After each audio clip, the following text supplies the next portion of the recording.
na mahal mo po siya at mahal po namin siya, ang bawat isa't isa. Salamat, Lord.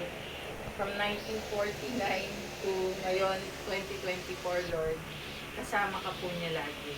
Salamat po sa kanyang buhay, Panginoon. Salamat din po, Lord, sa kaarawan po ng aming mahal na pinsan na si Priscilla Laurente. Maramdaman din po niya, Lord, na mahal mo po siya at mahal po siya ng kanyang pamilya, ng kanyang mga kaibigan.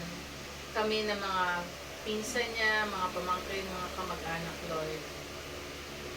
Yakapin mo din po siya, Panginoon Diyos, na lagi kanyang maramdaman, Lord. Lagi niyang ma-witness, Lord, na ginagabayan mo siya, Panginoon Diyos. Salamat, Lord, sa kanyang birthday.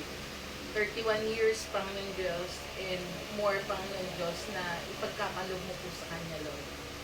Salamat din, Panginoon Diyos, sa pag-uwi ng Pilipinas ng aking kapatid na si Mary Grace.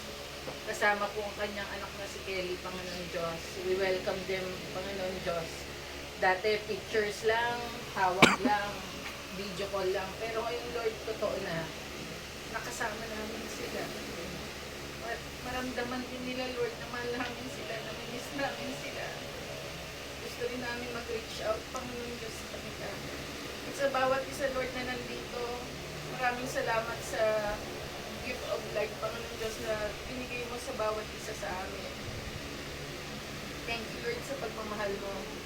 At higit sa lahat, Lord, dahil alauna na po, salamat po, Lord, sa lunch. Alam po namin, Lord, ang pagpipigil ng bawat isa. Tulungan mo po kami, Panginoon Diyos. Salamat, Lord, sa mga naghanda, nag-provide, Panginoon Diyos. Nawang bawat isa ay magkaroon, Lord, ng kabusugan, ng kalakasan sa pagsasalo-salo po namin na ito, Panginoon Diyos. Biyayaan mo po, hindi lamang po kami, kundi ang iba pa pong mga pamilya, mga tahanan, ang mga individual, Panginoon Diyos, na nagsiselebrate ng araw na ito ng iyong pagkabuhay. Salamat po, Panginoon Diyos.